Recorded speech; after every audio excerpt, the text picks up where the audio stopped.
good evening, everyone.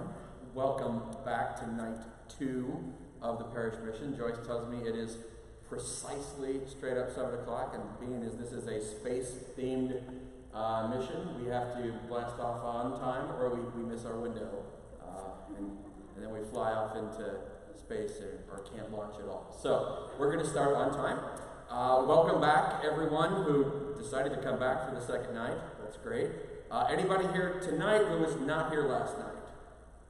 Okay, we've got a few. So, to catch you up to speed with the mission, the parish mission, our mission to the moon, as it were. Essentially, what I'm doing is it's the 50th anniversary of the Apollo 11 landing on the moon, July 20th, 1969. We'll celebrate that this summer. And as I told the folks last night, I'm an engineer. My background is in computer science and engineering, and I am a bit of a space nut. I love everything space, and as I normally do in my preaching and my teaching, I find that some of the best lessons that I can bring to things are actually things that I see in the ordinary world, and I try to see, well, how does our faith fit into that? Now, the space program might not immediately come to your mind as something like, yeah, of course, NASA, Jesus, they go together. Well, hopefully I'm hitting that a little bit, and you guys that are here for the first time, you see all the people who came back from last night, so it must have been okay.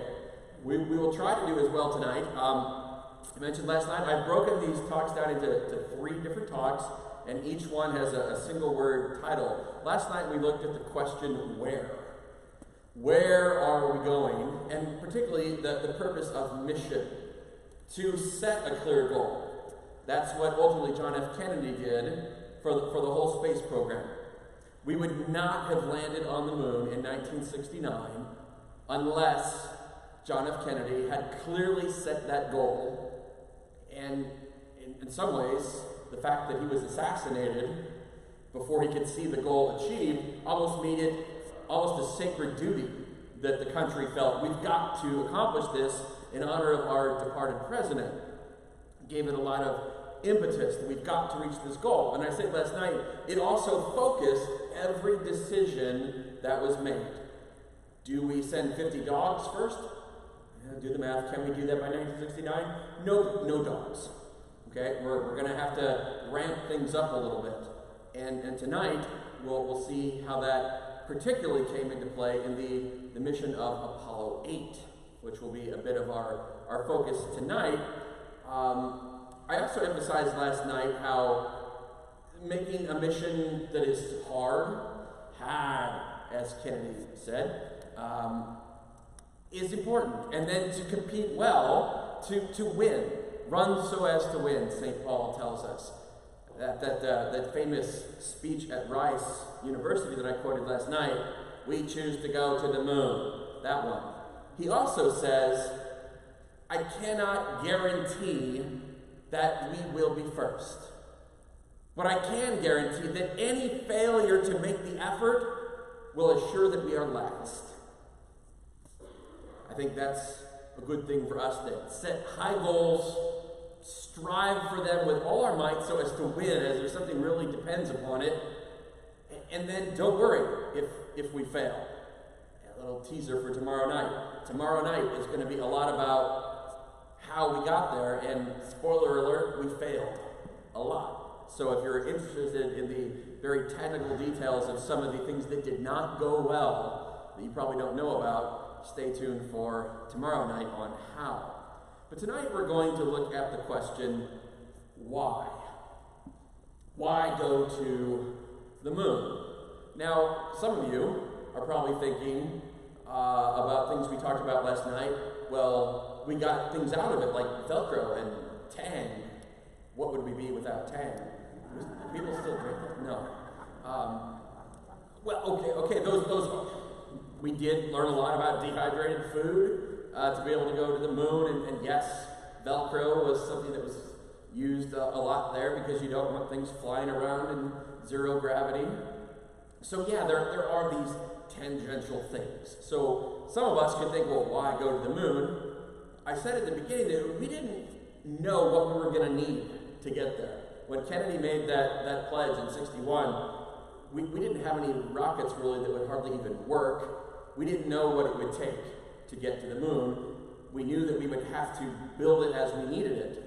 So that was a major focus of the Apollo program. So we learned a lot of things. And I mentioned as a computer programmer myself, the great impact of the fact that in order to get to the moon, we had to take a computer that in those days, a mainframe computer would take up a whole room, and you got to make it fit in something we can launch into space.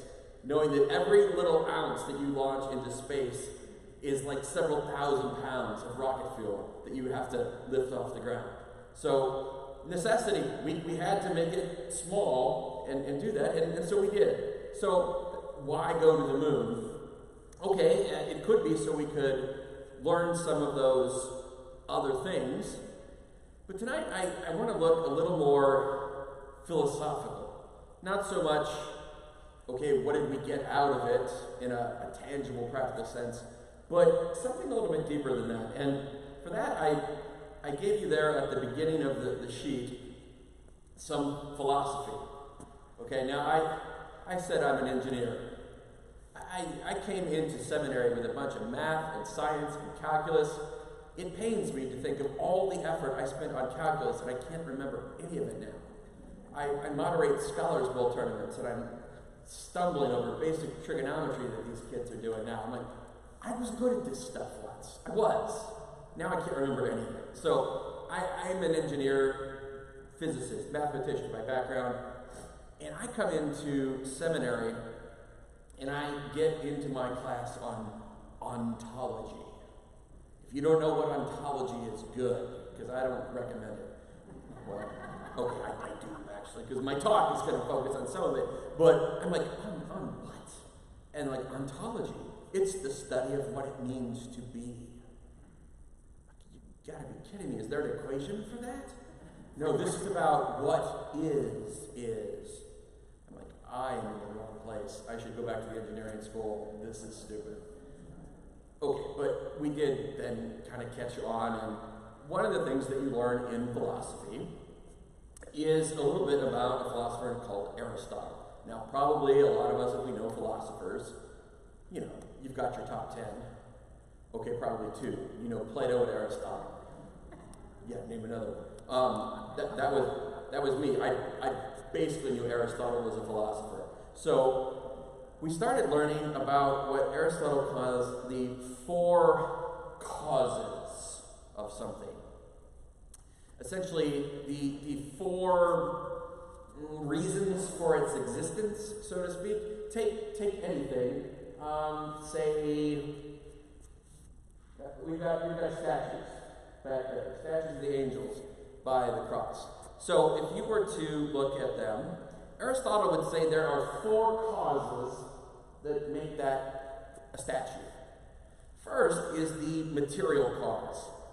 It answers the question, what is it made of?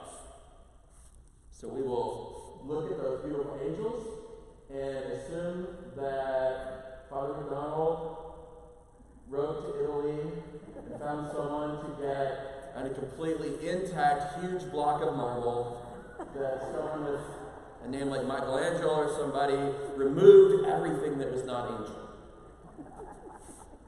No, we'll actually say that probably the material cause of those angels is cheap plastic or some kind of imitation plaster. There we go. Okay. So it's meant to look as though it were marble. We don't really know. So whatever it's made out of, it could be a wooden statue, it could be a plaster statue, it might be plastic, it might be marble. That would be the material cause. You don't have the statue unless you've got the stuff that it's made of. Okay? Material cause. The second cause, though, is called the formal cause.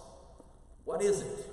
Okay, it's not just any random piece of plaster. It's not just a block of marble. It's statue. You can see, it looks like an angel. It is in the form of angel. So the second thing that makes that what it is its formal cause. It's not just any block of marble, it's a block of marble that looks like an angel, in the form of angel. Now, the third cause, the efficient cause.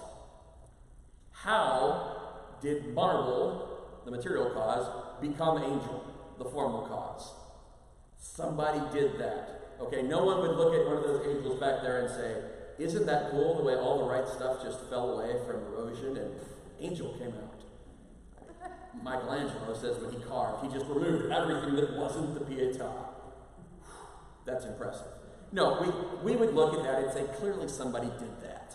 Okay, we would look at this church, this building, we would look at just about everything and say, somebody did that. That's the efficient cause. Without the somebody to take the material, put it in the form, you don't have a statue of an angel.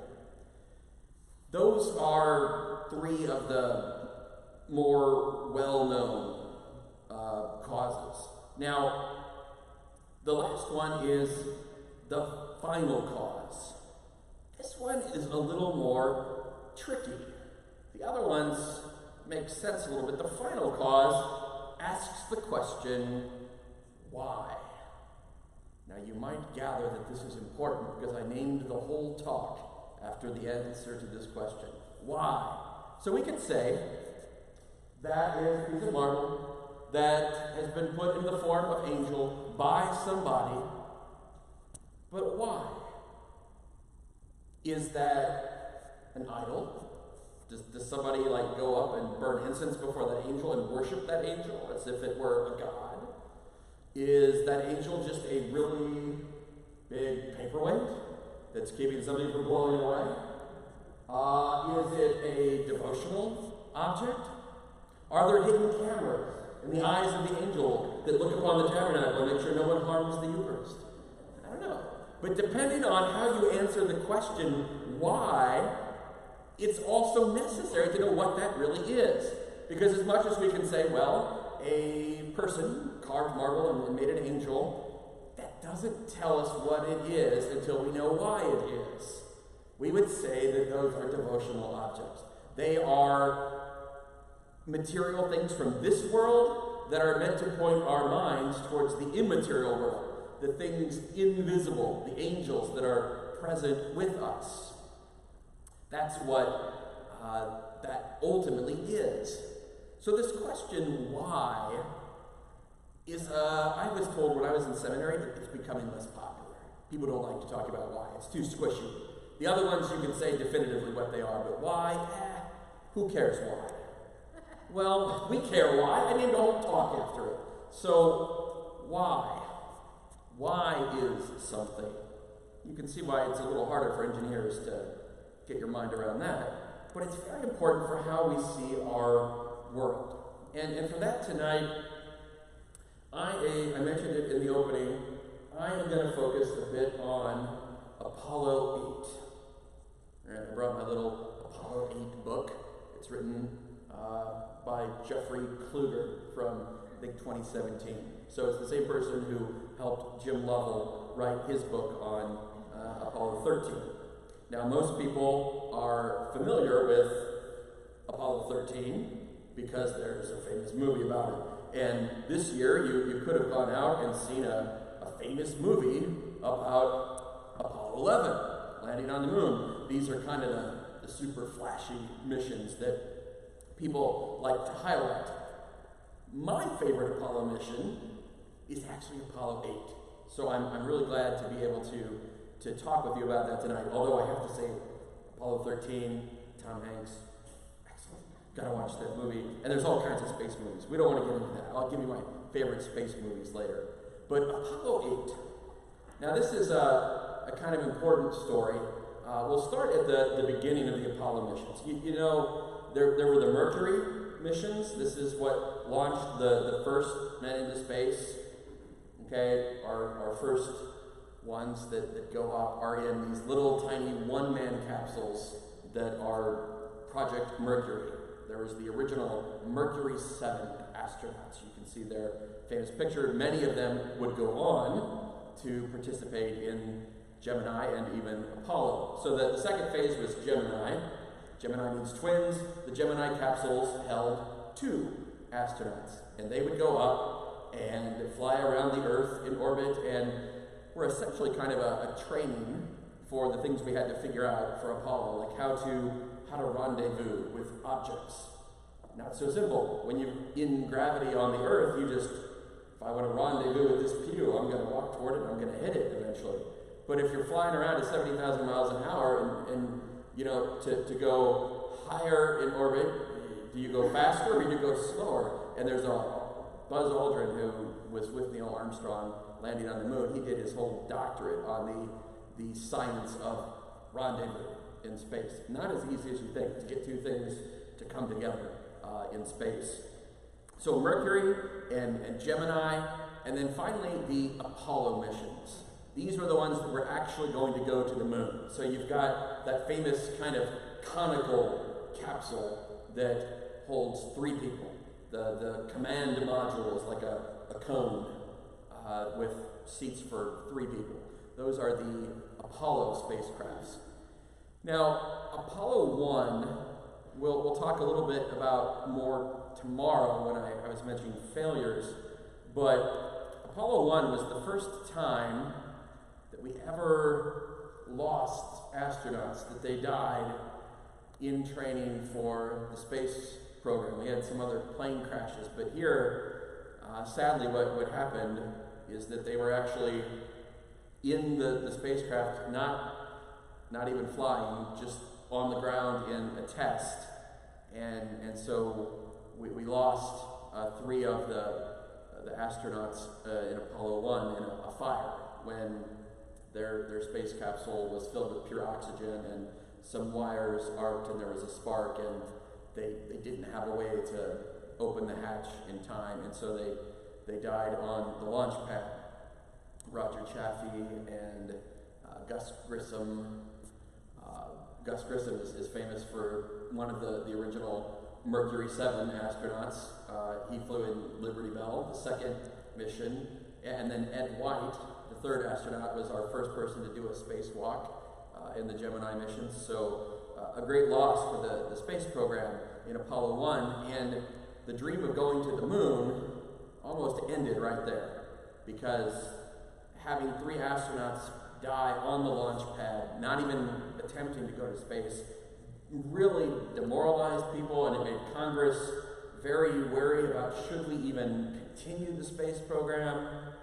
But eventually they did decide to continue, largely because of Gus Grissom arguing or not Gus Grissom, but Borman, who would be the captain ultimately of Apollo 8, arguing that this is what Gus would want.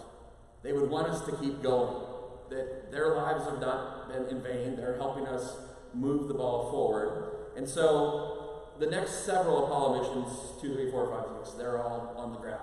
They're kind of test missions. Eventually they go up in 7 and they do some testing. Now the thing is that I mentioned that mission time frame that Kennedy had given.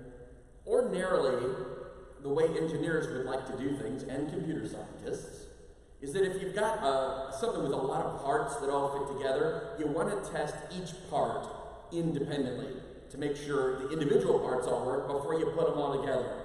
So that Saturn V rocket that I showed you on last night's handout, it's what is known as a multi-stage rocket. So it's actually 4 stages.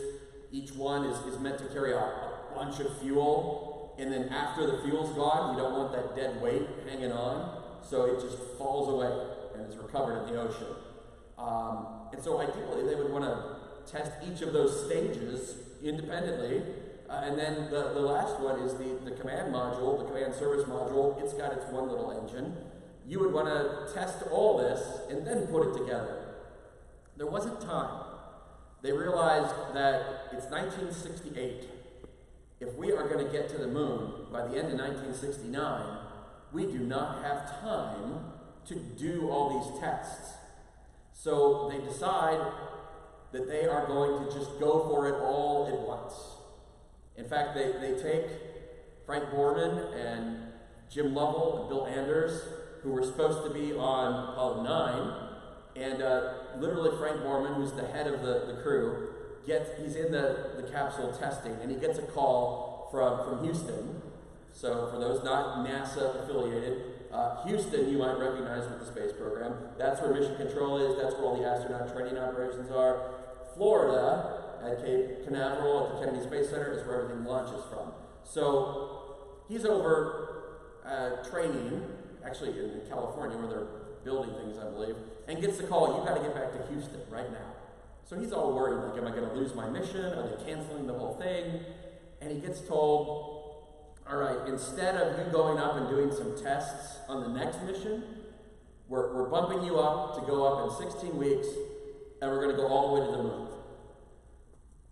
Do you want to do it?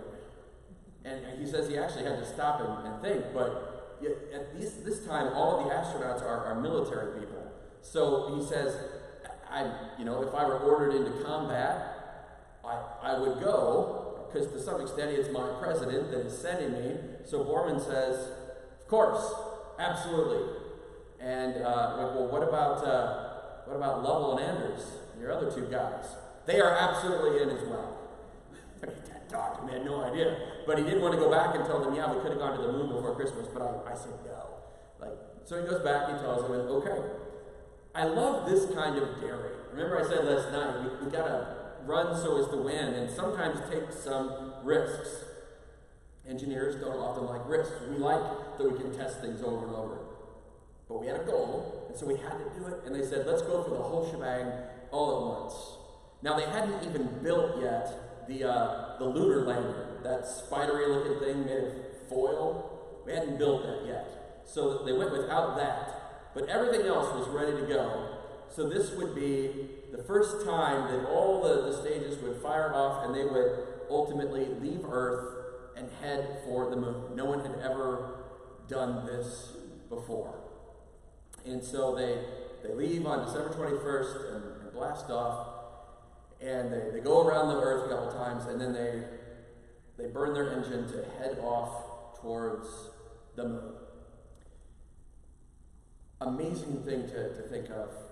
3 people leaving Earth's orbit for the first time as they just literally coast off to the moon. Because you fire your engine, you get up to speed, and then you just go with maybe a few course corrections. And they weren't sure it would all work. So they knew that a very important thing that would need to happen is that last little piece of the rocket that has the little cone on top that the astronauts are in, and there's a little cylinder below it called the service module. It's only got one engine. Okay, engineers really hate that. We love redundancy. Okay, if something breaks, you want to back up. Okay, if they're going to the moon, they got one engine, and it has to work. It cannot not work. If that one engine doesn't work, one of 2 things will happen. If it's on the way to the moon, and they can't fire their engine to slow down, they will hopefully, maybe, be captured somewhat by the moon's gravity and slingshot around the moon and come back. They actually do this in Apollo 13. Or, if they get to the moon, and they burn their engine, and they enter Earth's orbit, but then their engine breaks, they will be forever in an orbit around the moon. They won't crash into the moon, they'll maintain their orbit and just stay there. And Borman actually talks about how, if that had happened, it would have wrecked the moon forever, because people would always then look up at the moon and know that there are 3 bodies circling the moon, and no one wanted that. So we needed to be successful. But when they were really honest, Susan, the wife of Borman, asked one of the head administrators at NASA, all right, be straight with me. What are the odds that they actually make it back? It's like, you really want to know? Be straight with me, Chris. Tell me. How's 50-50? Okay, that's about what I thought. I mean, that's amazing. We don't do stuff like that today. If we knew every time we launched a spacecraft there's a 50-50 chance we're going to lose somebody, we wouldn't do it. But we had a goal. We had a mission, and so people were willing to take bigger risks to do it. So They get to the moon. Everything that goes according to plan. They even do a TV broadcast on the way there. And then they go to burn their engine, because if you're flying towards the moon and you don't want a slingshot around it, you gotta turn your engine around and burn it in the opposite direction so you slow down. So that when you go around the moon, the moon's gravity will be such that it sucks you in and you wind up in an ellipse around the moon, and then you burn again to straighten it out into a circle, so that you would ultimately get a perfectly circular orbit several thousand miles above the moon. It all works. They enter lunar orbit, and for the first time, people see the backside of the moon with their eyes, not with a probe. But something then interesting happens. You see, engineers like things well planned out. So even though this was a long journey, the whole thing would take quite a while, they planned out every second. So literally, Bill Anders with his camera has to go through, at such and such time, you are to take the following picture of this, and then you will take this picture. And they knew exactly every picture he was going to take. They had it planned out that well. Well, here's where the unexpected happens. They make their third pass around the moon, and the requirements for the pictures at this point indicate that they are to turn the spacecraft a little bit so they can take pictures of some other things.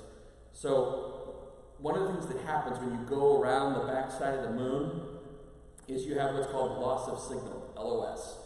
Means there can't be radio communication between the spacecraft and Houston because there's a big rock in the way, the moon, and we can't communicate through it. So they go around the back of the moon, and right on schedule, they hit loss of signal, and then Houston just sits back for a while because they can't get any telemetry, no data, can't talk to anybody, and they know exactly how long it will take for them to make that pass around the backside, and they know when they should reacquire signal on the other side.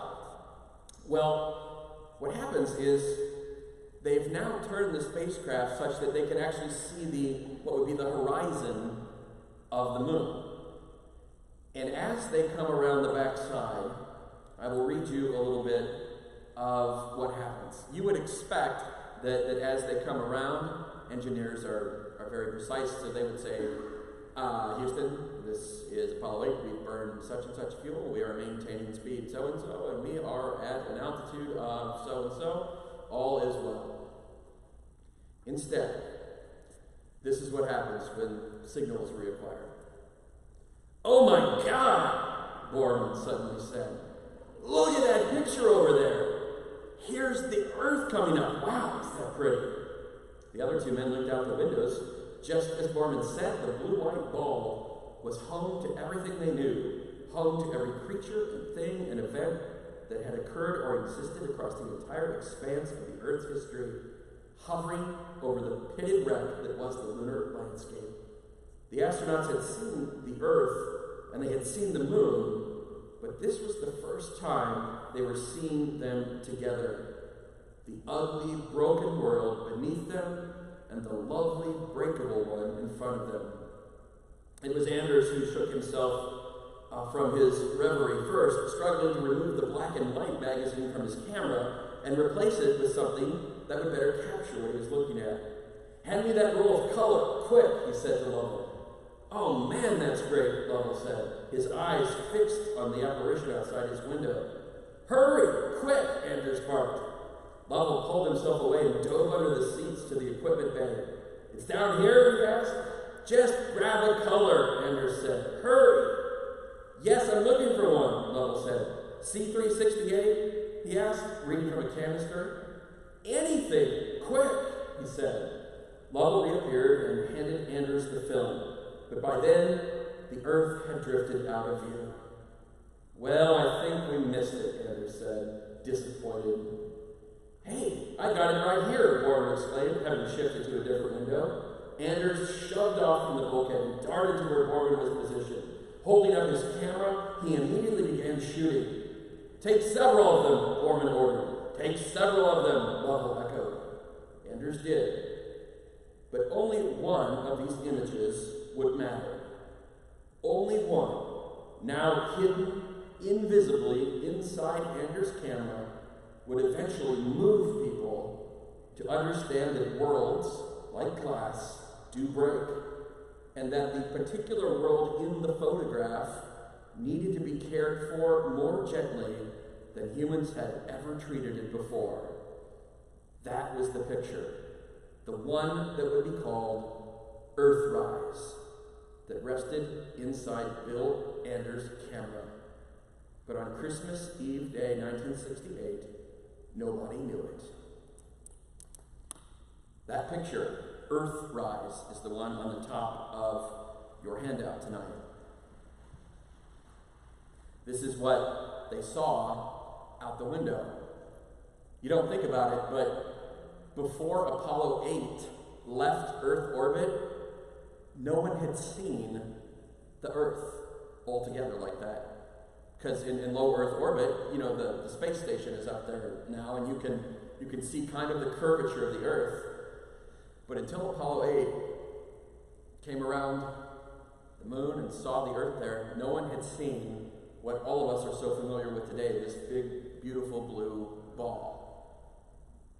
Notice then that they are marveling at the Earth. The whole point of the mission was to go to the moon, to look at the moon.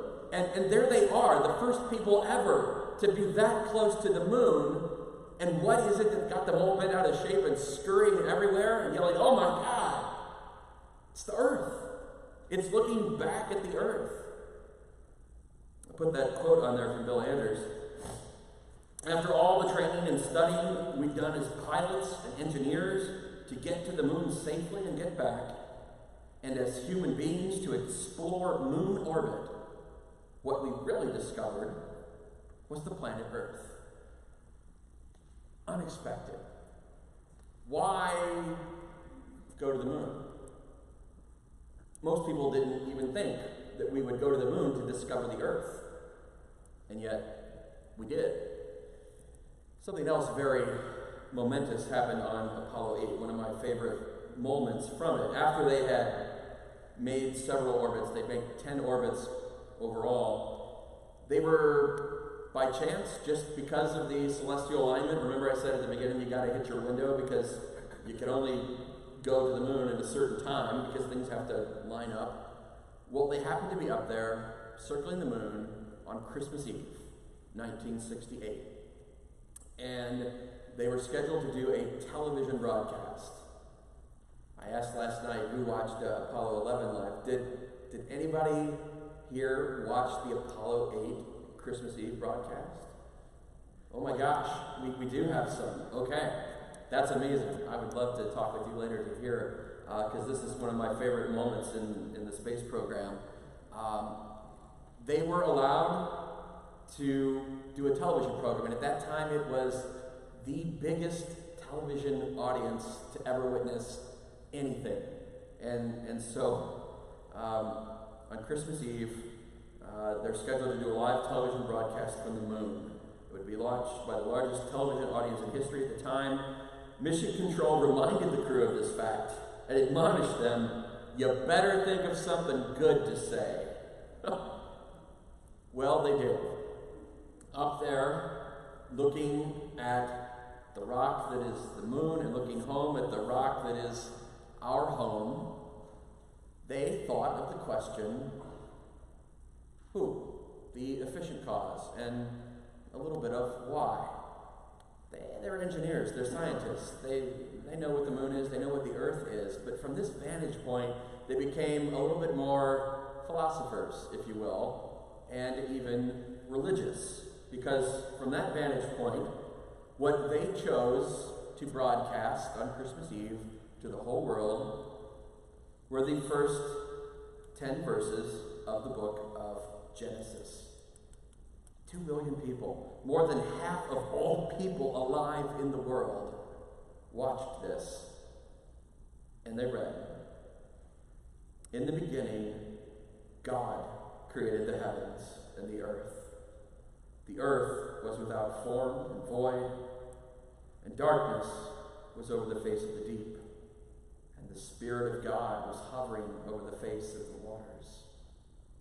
Jim Lovell. And God said, "Let there be light," and there was light. And God saw that the light was good, and God separated the light from the darkness. God called the light day, and the darkness he called night. And there was evening, and there was morning the first day. And God said, "Let there be an expanse in the midst of the waters, and let it separate the waters from the waters." And God made the expanse and separated the waters under the expanse from the waters that were above the expanse, and it was so. And God called the expanse heaven, and there was evening and there was morning the second day. And God said, "Let the waters under the heavens be gathered together into one place, and let the dry land appear." And it was so. God called the dry land earth, and the waters that were gathered together he called seas. And God saw that it was good.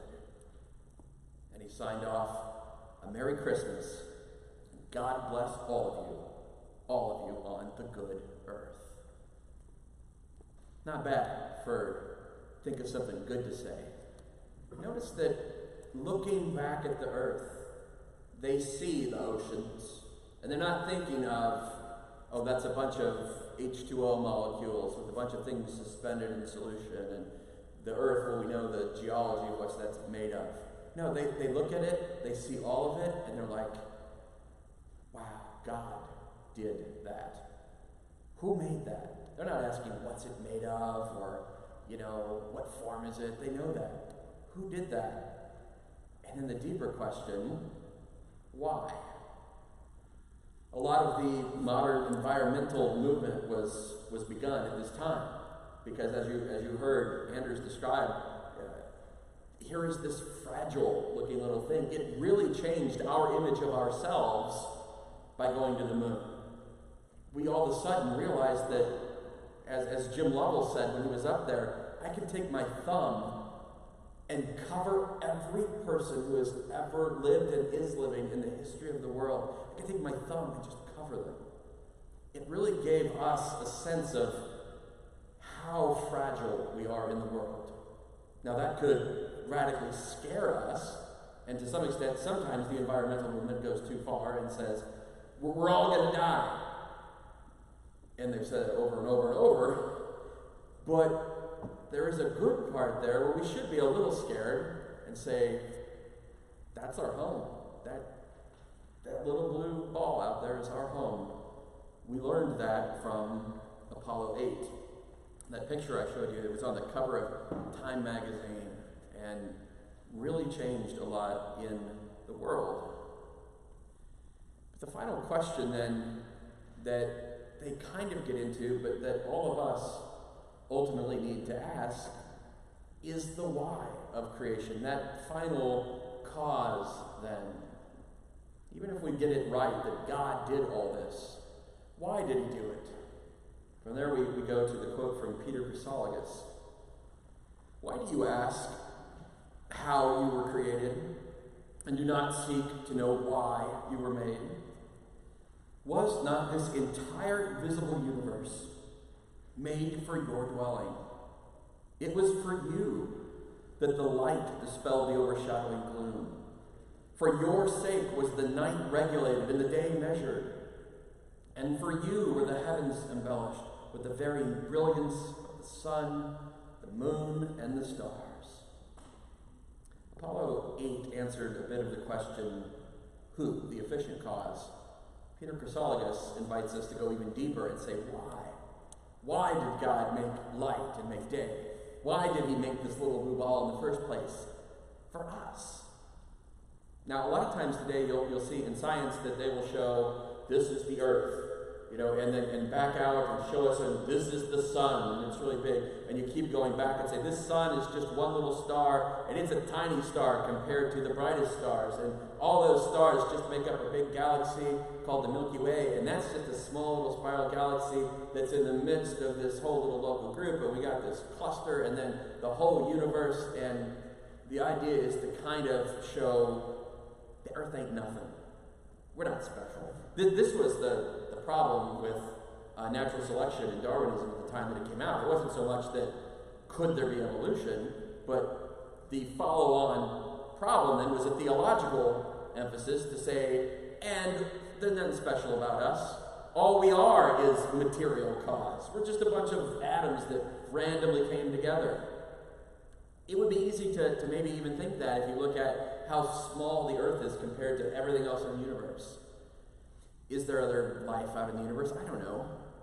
There's ways that there could be, and it'd be compatible with church teaching.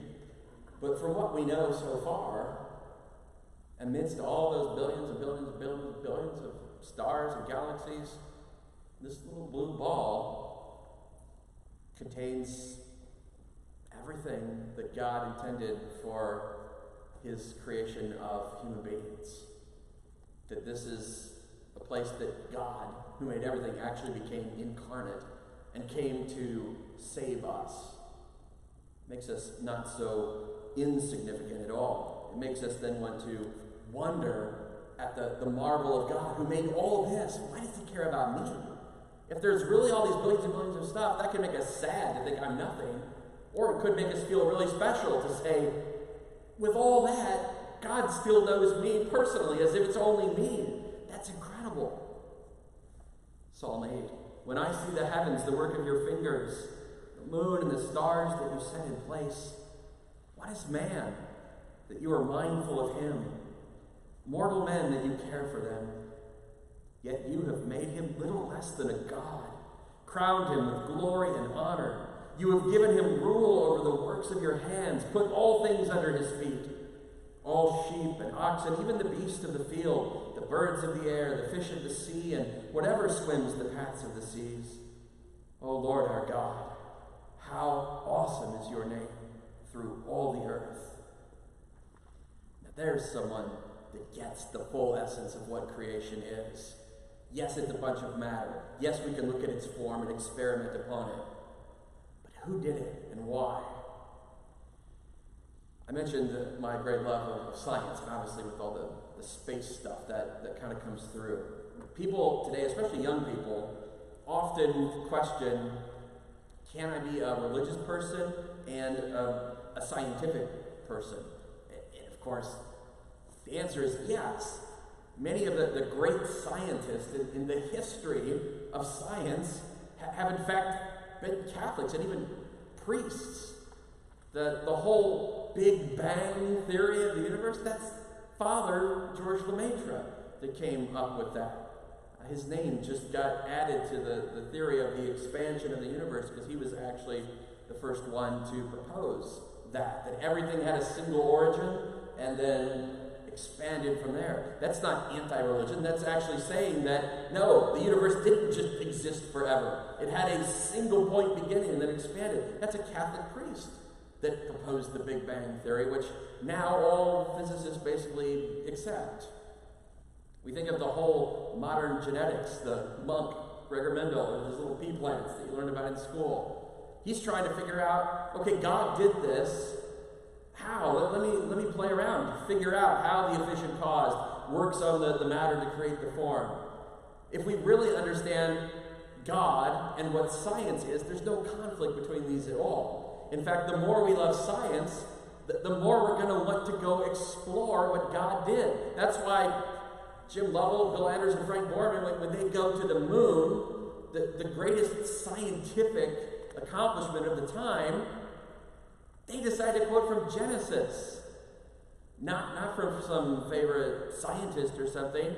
When they go to name the craters and peaks on the moon, Jim Lovell passes over the Sea of Tranquility, and there's a triangular kind of mountain there that they would use to navigate off of, which will become important for Apollo 11, because they land in the Sea of Tranquility. He doesn't name that mountain after a scientist like everyone else on the moon. It's like there's the Copernicus equator, and he names it Mount Marilyn. Marilyn's his wife. And so when he got back home, he would stand there with his wife and say, yep, there's Mount Marilyn. And you can see it. If you see the movie Apollo 13, Tom Hanks, Jim Lovell, the same one who's on Apollo 8 is on Apollo 13. He's standing there with his wife Marilyn. And he's, there it is, Mount Marilyn.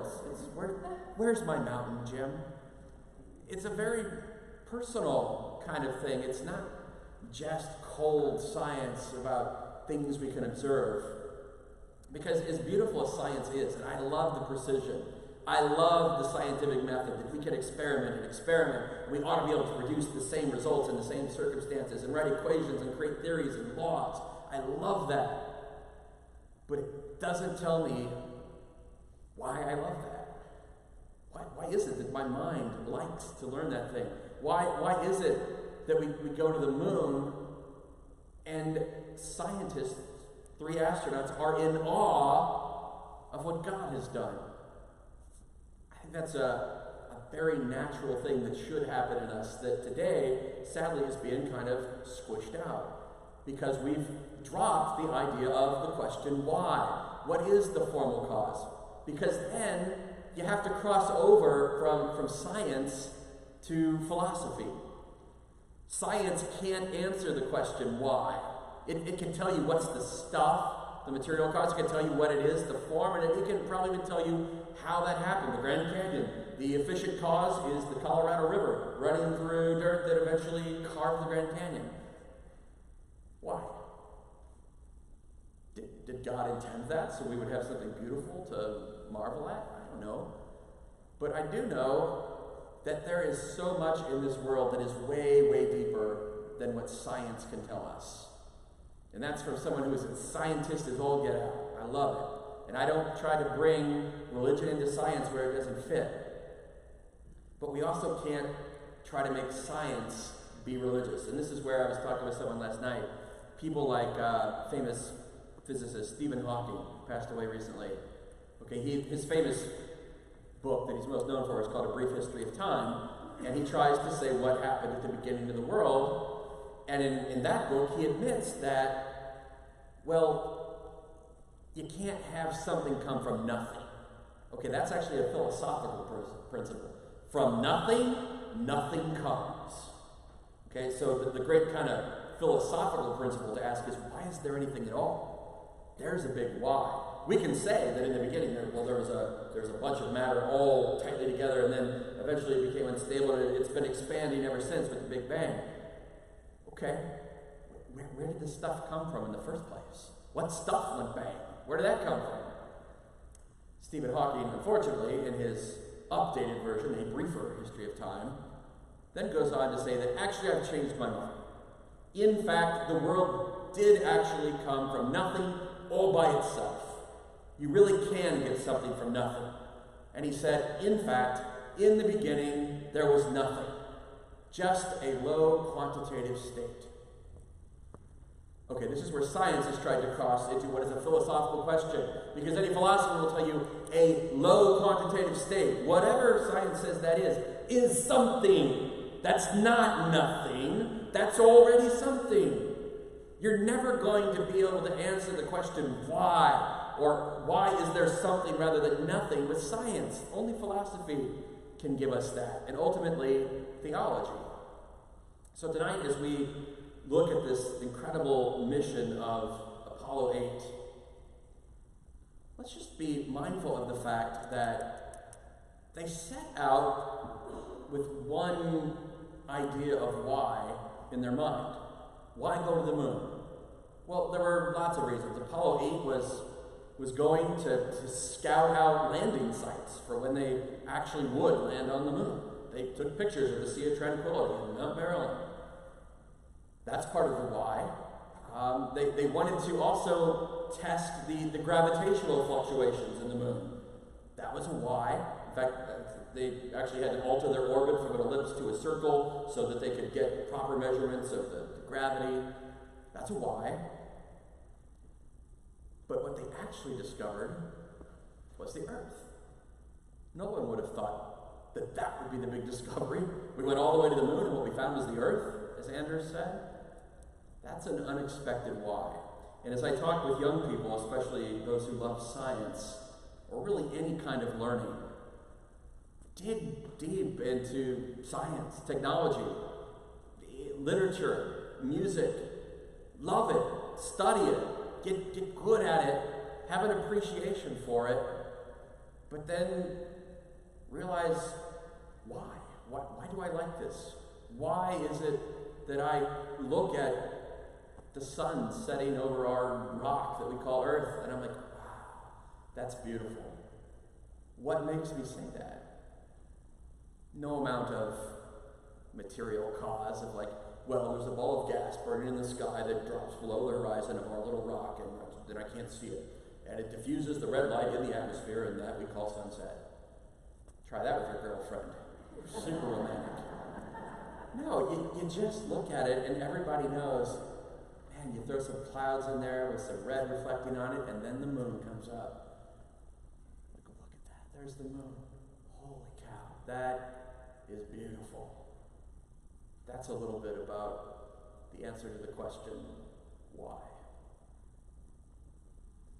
All right, what questions do you have about tonight then? Didn't think you were going to talk about Apollo 8 maybe. I talked about Lunar Landing. No landing tonight. We'll land it tomorrow. Don't worry. Come back. Tomorrow the Eagle will land. But tonight we just go to the moon and come back. Okay, a little teaser. Yes? On the angel of the Yes. on the line, I feel like the one angel that's crossing her chest. Yeah. When she goes up and gets blessed, and the other one with her hand folded is the one where she goes up with communion. Yes, isn't it? So she's describing the posture of the angels. The one has their arms folded, and the other is like this. See, you know how to look at that, and you're examining the form. Okay, part of the form is this angel's hands like that, and we can read that. So we can, with our minds, understand, just like with an equation or geology, we can understand, why is that rock there? Where did it come from? It came from a volcano. Art is the same way, because artists use a language. So this gesture of folding the hands in front, we'll often see our Blessed Mother depicted in art doing that, and the artist, the efficient cause, is communicating. This is a posture of submission and humility. That angel is standing right next to God in the tabernacle, and so the artist wanted to show, just through the motion of the hands, humility, submission. It's part of how the efficient cause communicated. But then why? Well, it's meant for us then to think, oh my gosh, if that angel, an angel who's in heaven standing before God, if that angel is in submission as if before God next to that gold box up there, what is in that gold box? That must really be something. In fact, it's God. That's why. That's why that angel is there. But you don't know that if you just stop with the first three causes. So we see how why really expands our understanding of things. It doesn't take away from the science. Go to town on the material and the formal and efficient causes. Experiment, do it. But take some time to ask why. And that might be the best thing. Yeah? Father, you mentioned Stephen Hawking, and he wrote his book, Brief History of Time. I believe it was the late 80s. When I read it, I was struck that he had a belief in God or supreme being. Yes. And as his career progressed and he got closer to death, it seemed that eroded. Question. Yeah. Why do you think that can happen? Yeah, great question. So he's asking Stephen Hawking, who I mentioned, when he wrote A Brief History of Time, he had a belief in God. So he would understand that the Big Bang is maybe God created in the beginning, but by the time he died, he had rejected that and said there is no God. And he is turning the tables on me and asking me why. It's a mystery. That the priest can always use that. So I think one way to describe it is, if we give over our thinking to a repetitive sort of way, if we say over and over, okay, this makes me doubt God. Maybe there is no God. Maybe there isn't. And then that starts to be the hypothesis that you're proving. Pretty soon, you get locked into the way that you live. Someone who is noticing beauty and God, it expands. It's just, no one had to tell those astronauts to go crazy when you see the Earth.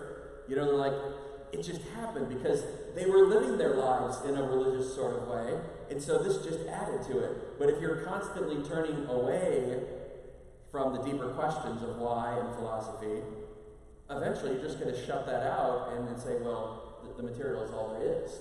And so if I had to guess, that might be it. And Stephen Hawking is a great lesson to all of us, because people will ask me as a priest, boy, I bet it's really great when you go to the hospital to anoint someone who's dying and they convert on their deathbed. How often does that happen, Father? I don't know, Father Richard can speak for him, but almost never has been my experience. I have been there at people's bed. It happened today. You wrecked my whole talk. Okay. Honest to God. So sometimes it happens. I said almost never. So it's easy to defeat a negative. So if I say never, you can defeat it with that. Okay. I have had it happen too. People do convert. But I have also stood beside a bedside of someone who is dying with their family standing around them who are all Christian or Catholic, and this person who is not baptized refuses. Like, he's dying. Let me pour water on your head. It'll mean eternal salvation.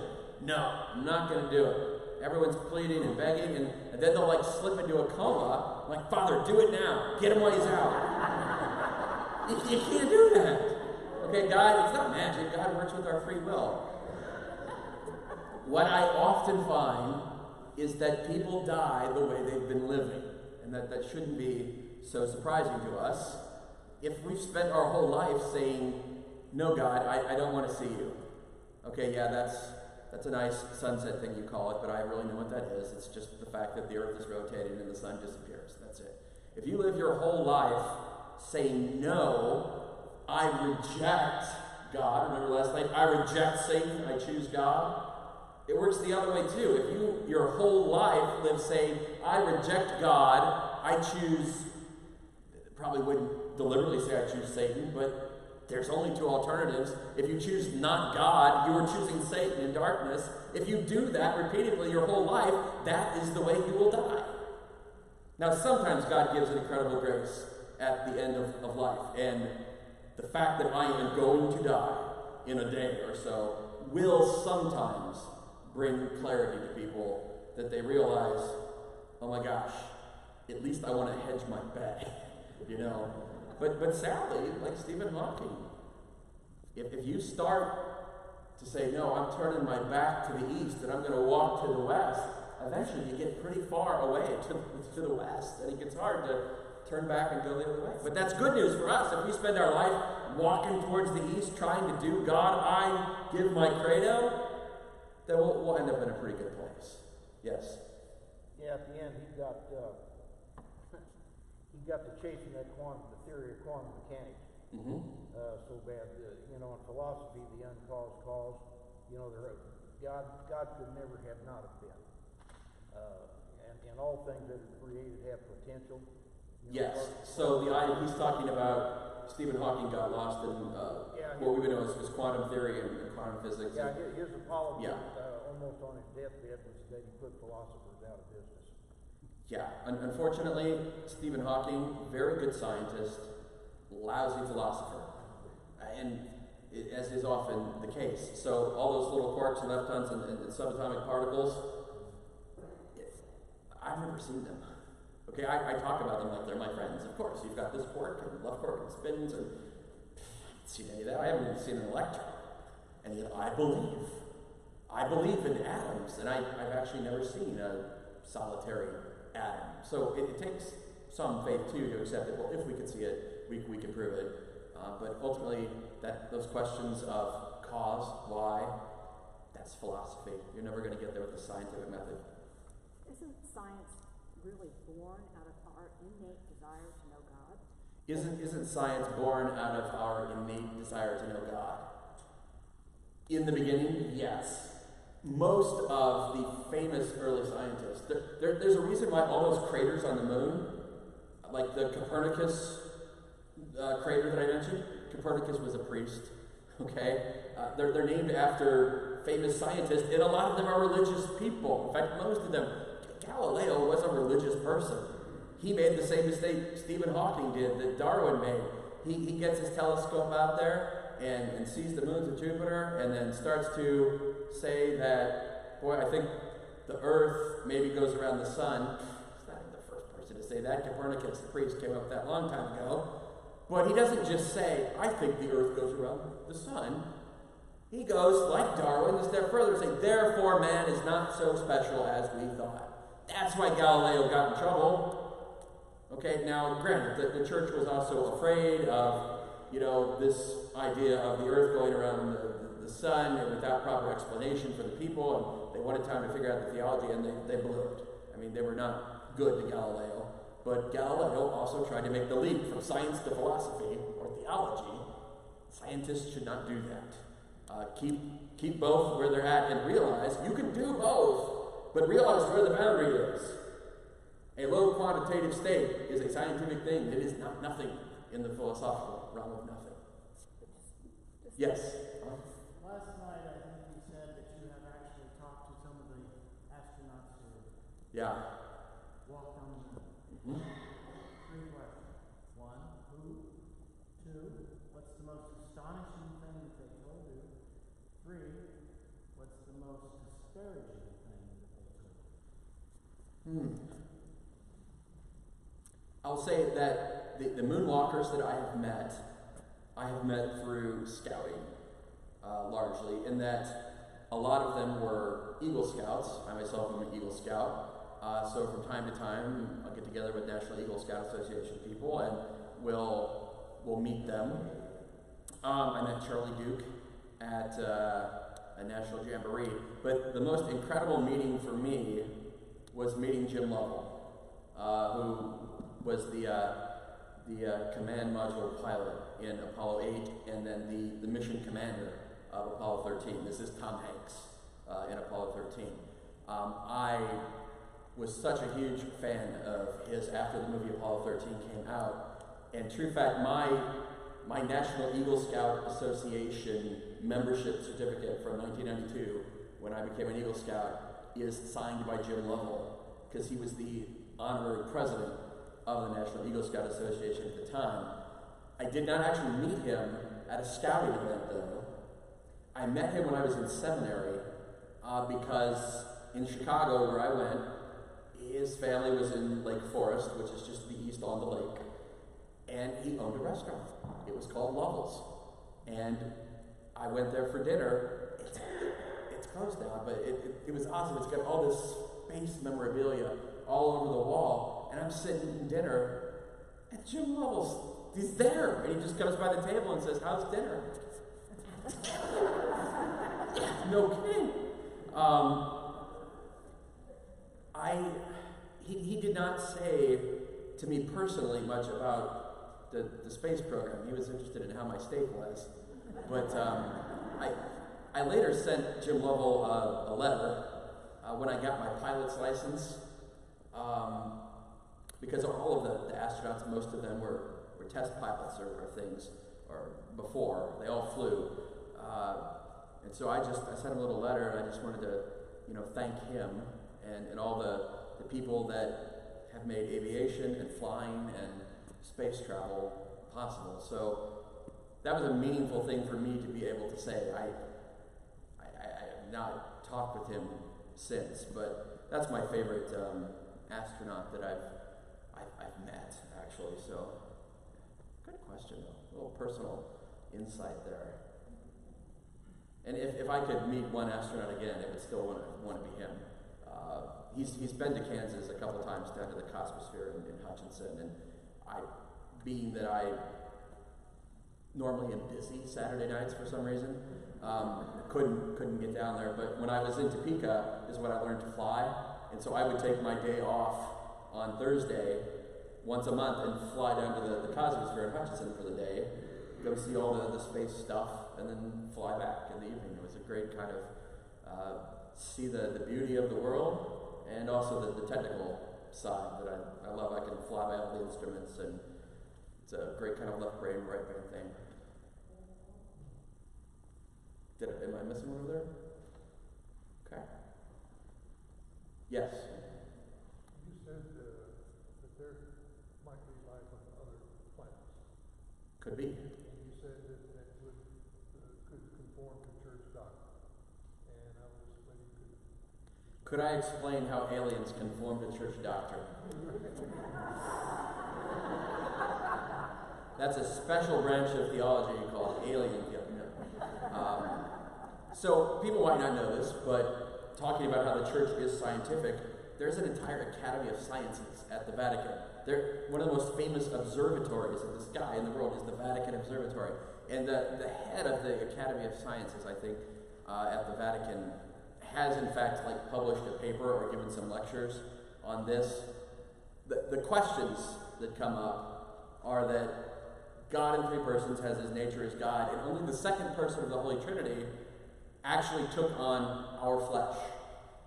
Ours, human beings, not alien flesh that we know of. So there's a question of salvation. Would another race on other planets, would the second person of the Holy Trinity become incarnate as one of them as well? Would they need salvation? Would they have fallen? Those kind of questions are the ones that get theologically dicey, and those are the kind of things that theologians like to sit around and debate. Like, how would aliens be saved? It doesn't matter a whole lot for us, but when we meet them, we hope that we'll be saved and not attacked by aliens. Okay, why don't we close with a prayer then? And as I said, tomorrow night we're going to land this thing. We're landing on the moon, and we're going to see a lot of explosions and fireworks that help get us there. But tonight we'll close with prayer. In the name of the Father, the Son, and the Holy Spirit. Dear Jesus, as we look at you on this crucifix, we know that this is just wood, and it's formed into your image to help us, and that some beautiful craftsman has done this to create this image. But as we look at your cross tonight, and it's the season of Lent, we ask why. Not so much why someone created this image, but why you would do this for us. Why was this necessary? This great suffering that you endured. We can answer that, but we can only see what great dignity we must have. What is man that you care for him? And yet you do. The answer to the question why for us tonight, as we look at the cross, seems that it can only be love. Love is the why behind the cross. And so we adore you, O Christ, and we praise you. Because by your holy cross, you have redeemed the world. In the name of the Father, the Son, and the Holy Spirit. Amen. Thank you very much. We'll see you tomorrow night. Invite your friends.